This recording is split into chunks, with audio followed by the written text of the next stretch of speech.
இயேசுவின் ரத்தம் ஜெயம். Praise the Lord my dear brothers and sisters. இந்த நாள்லையும் ஆவியானவர் உணர்த்தின காரியம், வருகைக்கு பயப்படுகிறோமா? ஆவியானவர் உணர்த்தின வசனம் அப்போஸ்தலனாகிய பவுல் தெசலோனிக்கேயருக்கு எழுதின 2ஆம் நிருபம் அதிகாரம் 2 வசனம் 2. ஒரு ஆவியினாலாவது வார்த்தையினாலாவது எங்களிடத்திலிருந்து வந்ததாய் தோன்றுகிற ஒரு நிருபத்தினாலாவது கிறிஸ்துவினுடைய நாள் சமீபமாய் இருக்கிறதாக சொல்லப்பட்டால் உடனே சஞ்சலப்படாமலும் கலங்காமலும் இருங்கள்.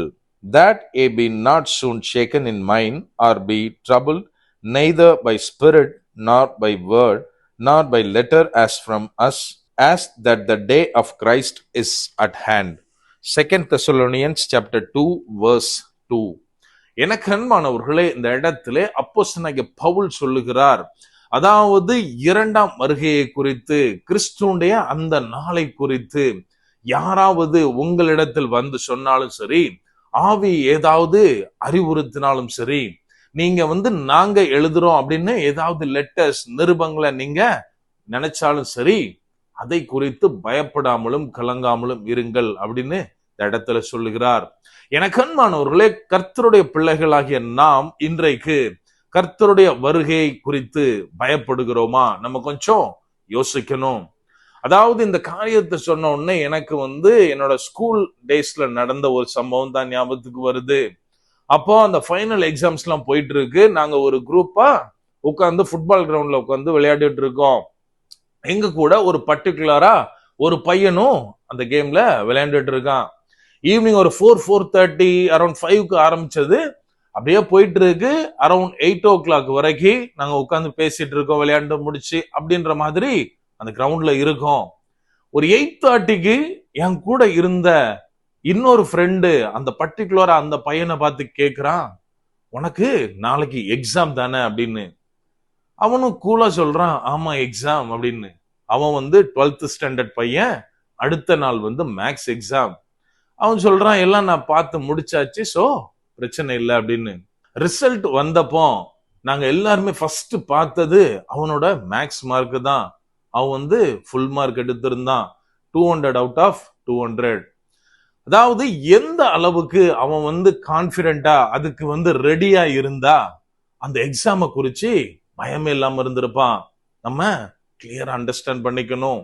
இந்த இடத்துல அப்போஸ்தலனாகிய பவுல் சொல்லுகிறாரு, அந்த ஜனங்களை பார்த்து, நீங்க கர்த்தருடைய வருகை, அவருடைய நாள் சமீபமா இருக்கிறதுன்னு ஏதாவது ஒரு ஆவியினால் உணர்த்தப்பட்டாலும் சரி, யாராவது ஒருத்தர் வார்த்தையினால உங்களுக்கு சொன்னாலும் சரி, எங்களிடத்திலிருந்து வந்ததாய், அதாவது அந்த இடத்துல அழகா எழுதுறாரு, எங்க கிட்ட இருந்து வந்த நிருபம் அப்படின்னு சொல்லல. நீங்க நினைக்கலாம் எங்க கிட்ட இருந்து வந்த நிருபம் அப்படின்னு. அதன் மூலமாய் கேள்விப்பட்டாலும் அது அதை குறிச்சு கலங்காதீங்க, பயப்படாதீங்க அப்படின்னு. இதுல 2 காரியம் இருக்கு.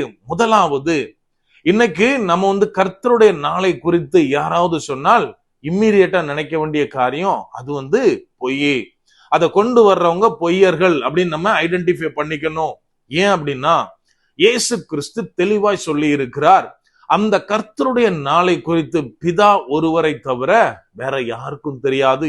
ஈவன் அவருடைய குமாரனாகிய இயேசு கிறிஸ்துக்கும் தெரியாது. சோ நம்ம இந்த காரியம் பொய் அப்படின்னு அதை குறித்து பயப்பட வேண்டாம்.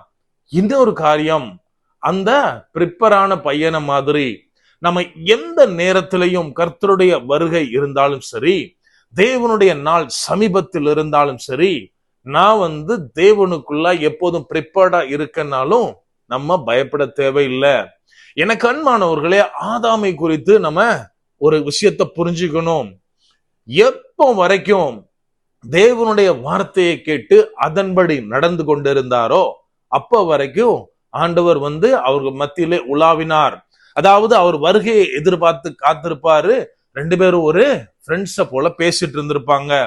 ஆனால் எப்போது ஆண்டவர் சொன்னதை மீறி தேவன் தனக்கு விதித்த கட்டளையை மறந்து எப்போ அவனுடைய கண்கள் தெரிய ஆரம்பிச்சதோ தேவனுக்கு பயந்து ஒளிஞ்சான்.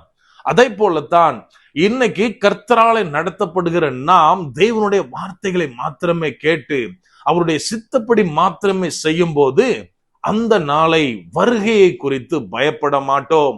மாறாக எப்போ எனக்கு ஏன் அறிவினால நான் நடக்கலாம், நான் பார்க்கிறதுல நலமானதை நான் பிடித்து கொண்டு நடப்பேன் அப்படி நடக்க ஆரம்பிக்கிறோமோ, நம்முடைய சித்தத்தை செய்ய ஆரம்பிக்கிறோமோ, அப்போது அந்த வருகையை குறித்து பயப்படுகிறவர்களாய் இருப்போம். ஆகவே கண்மானவர்களே, நாம் செய்ய வேண்டிய காரியம் நம்முடைய சுயத்தை மறந்து தேவ சித்தத்தின்படி நடக்க வேண்டும். அப்படியே கண்களை மூடுவோமா? அன்பான ஆண்டவரே, இந்த நேரத்திலே அப்பாவை நோக்கி பார்க்கிறோம். ஆவியானவர், நீர் எங்களோட இருக்கிறீர், அதற்காய் நன்றி செலுத்துகிறோம். அப்பா, நாங்கள் முற்றிலுமாய் எங்களை உமது சித்தத்தின்படி ஒப்பு கொடுத்து வாழ ஆவியானவரே நீர் எங்களுக்கு உதவி செய்யுங்க. அப்பா, எந்த விதத்திலும் தகப்பனே எங்களுடைய மாம்ச சிந்தைப்படி நாங்கள் நடக்க கூடாது. ஆவியானவரே நீர் எங்களை வேலி அடைத்து பாதுகாத்து கொள்ளுங்க.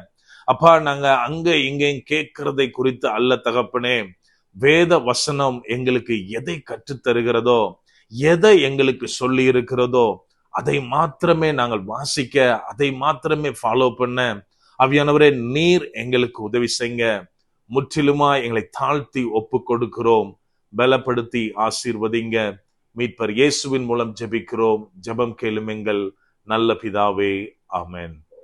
God bless.